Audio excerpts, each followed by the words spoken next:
এই ফ্লোরটা আমি কিনছিলাম। ফ্লোরটা কাজ ধরতে চাইছিলাম, এখন কাজ ধরবো না। এখানে অনেক ফ্লোর বিক্রি করা আছে, বিক্রি করবো আরও। তাই আমি যে ফ্লোরটা কিনছি, ফ্লোরটা হলে এই ফ্লোরটা অনেক টাকা খরচা করছি, বান্ডল টান্ডরি করে খরচা করে এখন ভালো লাগতেছে না, নিরিবিলি।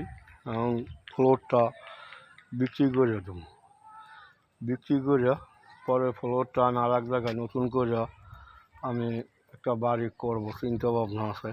আল্লাহ যদি করার তৌফিক দেয়, আমি এই ফ্লোরটা বিক্রি করব। সবাই দেখেন, জায়গার পরিবেশটা দেখেন, অনেক সুন্দর আছে, সর্বদিকেই সুন্দর আছে।